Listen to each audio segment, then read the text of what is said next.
Good morning, welcome back to my channel Atishi Das ব্লগে তোমাদের অনেক অনেক শুভেচ্ছা। কেমন আছো? ভালো আছো? আমিও ভালো আছি। এখন থেকে আমি আমার ব্লগটা স্টার্ট করে দিলাম। উঠেছি তো অনেক সকালে, কাজকর্ম করছি, করতে তো হবেই। কি কি করি না করি প্রত্যেকদিন তোমাদের সঙ্গে শেয়ার করি, আজকেও করবো। তার আগে পুরো ভিডিওটা দেখবে, কেউ স্কিপ করবে না। ভালো লাগলে অবশ্যই লাইক করবে, সাবস্ক্রাইব করে ঘন্টাটা বাজিয়ে দেবে। যখনই আমি নতুন নতুন ভিডিও চালাবো তোমাদের কাছে নোটিফিকেশন চলে যাবে আর তোমরা টুক করে দেখে নেবে। চলো দেখতে থাকো, সাথে থাকো। দুপুরে খাওয়া দাওয়ার অনেকটা পরে রেডি হয়ে দেখো বেরিয়ে পড়েছি আর উঠে পড়েছি ট্রেনে করে চলে যাচ্ছি। কোথায় যাচ্ছি না যাচ্ছি সেটা তো তোমরা জানো, কারণ এতদিন বাড়িতে ছিলাম বাপের বাড়িতে, আর এখন চলে যাচ্ছি শ্বশুর বাড়িতে। আর দেখো ট্রেনটা ঢুকছে আর আমরা উঠে চলে এসেছি ব্যাগ ট্যাগ নিয়ে।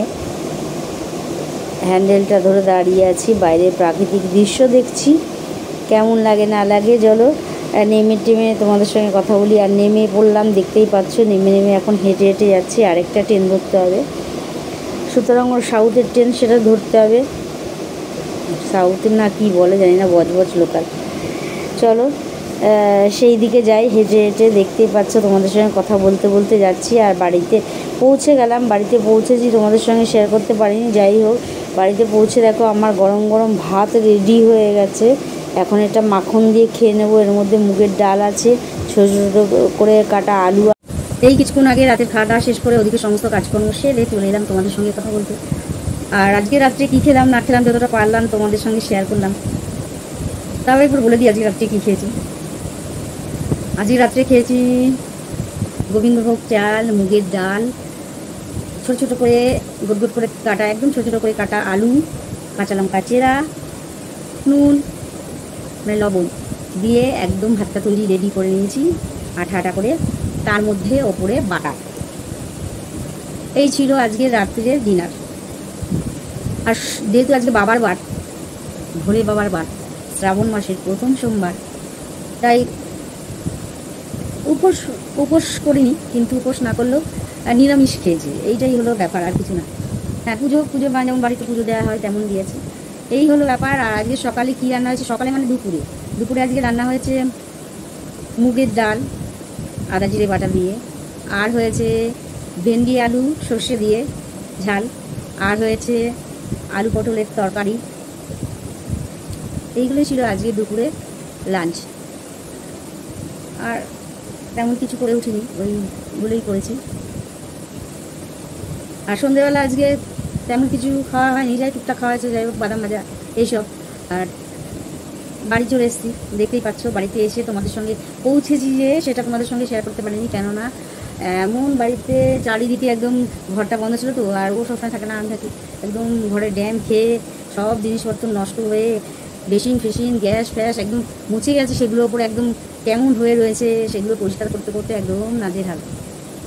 আর বেসিনটার কথা তো বলার মানে কিছু নেই, কেননা তোমরা দেখো আমি প্রত্যেক দিন যখনই বাসন ধুই তখনই আমি বেসিনটা একদম ঝকঝকে টকটকে করে রেখে দিই।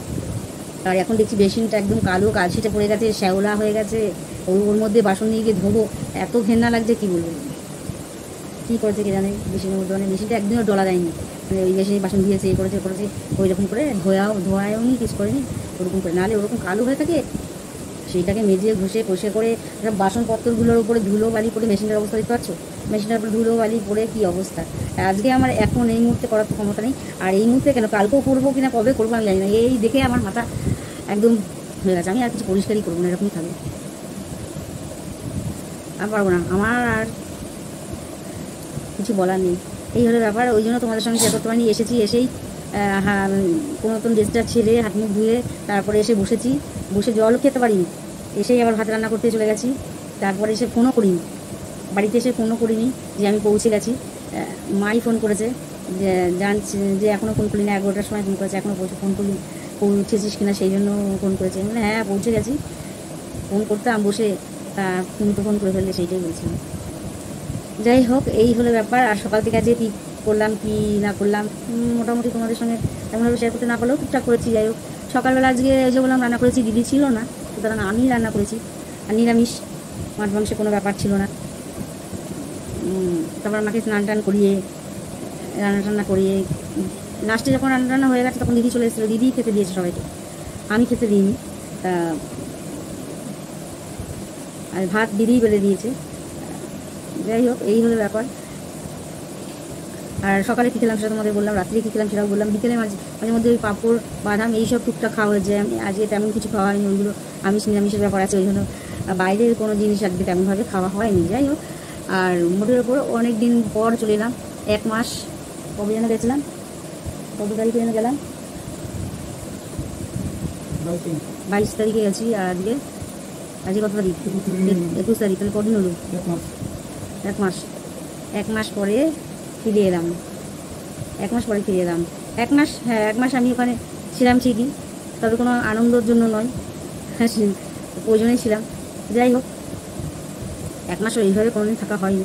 আর 1 মাস কেন, এমনিও তো তেমনভাবে থাকা হয় না, যাই চলে আসি। আর যদি থেকে যায় কোনো কারণবশত, তাহলে ও আর ফিরে নিয়ে আসার টাইম পায় না, ও যখন সময় পায় তখন যায়, সেই জন্য থাকতে হয়, তাছাড়া এমনি আর থাকা হয় না। এই হলো ব্যাপার। আর এই কদিন তো খুবই ব্যস্ততার মধ্যে কেটেছে, তোমাদের সঙ্গে তেমনভাবে রিলস ভিডিও শেয়ার করতে পারিনি, যখন টাইমের একটু উল্টোপাল্টা হয়েছে। কি বলবো বলো, কিছু বলার নেই, কেননা আগে তো মা না, যতই হোক মা তো আগে, সবার আগে। এই হলো ব্যাপার। এখন অনেকটা ভালো আছে। যেই ভাবে অসুস্থ হয়ে গেছিলো হঠাৎ করেই দিব্যি সুস্থ মানুষ ছিল। আমরা গেলাম 1 তারিখে, একদম 1 তারিখে কেন, 5, 6, 7 তারিখেও ভালো ছিল। হঠাৎ করে কী হলো কে জানে, হঠাৎ করে অসুস্থ হলো। পায়ের একটা গোড়ালিতে, এই গোড়ালির 2 সাইডে যে 2টো হাড় থাকে, ওই হাড়ে ওইখানে কালচিটা পড়ে থাকে না, ওইখান থেকে সমস্যা শুরু হয়। ওই চলটা থেকে ঠেকতে ওই চলটা মাটিতে বসতে চলটা থেকে মানে ব্যথা হতে একদম ঘা বলবো না, ফুলে গেছিলো, পাটা ফুলে গেছিলো। আর পাটা ফুলে ওর মধ্যে বেশ একটা ফোড়ার মতনই, মানে ফোড়া না, পেকে গেছিলো জায়গাটা। এই হলো ব্যাপার।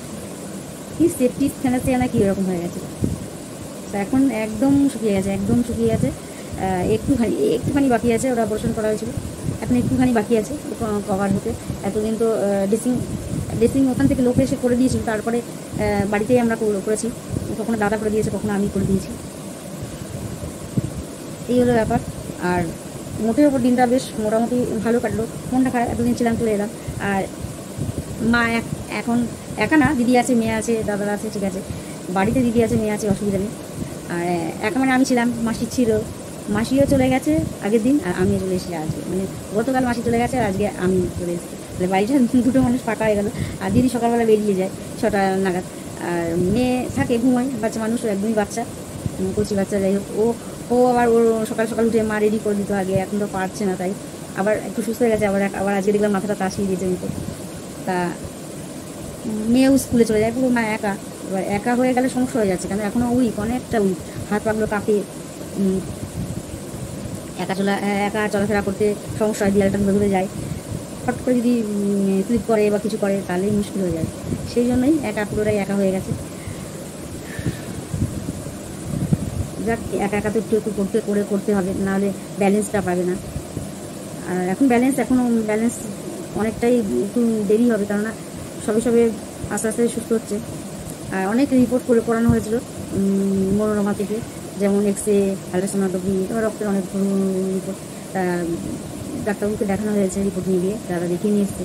এই রিপোর্টে এমনি এই যে রিপোর্টগুলো করেছে সেগুলোই নর্মালি আছে, জানি না, রিপোর্ট ঠিকঠাক থাকলে তো ভালোই হবে। আর যদি রিপোর্ট মানে জেনুইন রিপোর্ট হয় তাহলে তো ঠিক হবে, যদি কোনো রিপোর্টে কোনো গণ্ডগোল থাকে তাহলে বাদ গেল, মানে গণ্ডগোল মানে কি, ঠিকঠাক যদি রিপোর্ট না হয়ে থাকে। তা রিপোর্টে বললো সমস্তটাই ঠিকঠাক আছে, যেমন ওষুধ খাতে তেমনই ওষুধ খাবে 1 মাস, তারপরে আবার ডাক্তারের সঙ্গে কেমন আছে না আছে সেটা জানবে, সেই অনুযায়ী আবার ওষুধ দেবে। আর এখন বেশি ওষুধ নেই, খুব সামান্য ওষুধ, একটা ওষুধ আছে ছোট্ট একটা বড়ি, আর একটা আছে লিকুইড মানে রক্তের জন্য, আরেকটা আছে লিকুইড, মানে 2টো লিকুইড আছে ব্যাস, আর কিছু না। আর গ্যাসের বড়ি, আর ওই যে থাইরয়েড, প্রেশার, এগুলো থাকলে তো হবেই, তবে প্রেশার নেই, কারণ প্রেশারের ওষুধ দেয়নি, বারণ করে দিয়েছে। সুতরাং ওই যে বললাম, মানে এই একটা সামান্য একটা বড়ি। আর চলো, আর কি বলবো, আর বিশেষ কিছু বলার নেই, কারণ আর বেশি বললে ব্লগটা অনেক বড় হয়ে যাবে। অনেকটা রাত হয়ে গেছে, বুঝতে পারছো এখানে কতটা রাত হয়েছে। ওখানে তো 10টা বাজে আমাদের খাওয়া দাওয়া কমপ্লিট হয়ে 10:30, 11টার মধ্যে একদম ফুল কমপ্লিট। দিয়ে হাত মুখ ধুয়ে তোমাদের সঙ্গে কথা বলতে শুরু করি। আর এখানে একদম অনেক রাত হয়ে যাচ্ছে। আর কখন কী করবো এখন জানি না, দাঁতটা এখনও ব্রাশ করিনি। আর একদিন তো খেয়ে দিয়ে উঠে দাঁতটা তোমার ব্রাশ করা হয়ে গেছে। আর আমি যে কখন করবো সেটা ঠিক নেই, আমার কাজ শেষ হবে তারপরে করবো, না কাজ চলতে চলতে সেটা বসিয়ে রেখে তারপরে যাবো, জানি না, কিছু জানি না। চলো আর বেশি বকবক করবো না। আজকে 1 মাস পর বাড়ি ফিরে এলাম। আর কাল মাসিকে দিয়ে আসা হয়েছে, আর আজকে 1 মাস পরে বাড়ি ফিরলাম।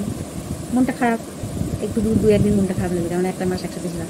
তারপরে আবার যেমন করতে তেমন হয়ে গেল। ধরো আর বেশি বকবক করবো না, আজকের মতন ব্লগটা এখানে শেষ করলাম। Good night.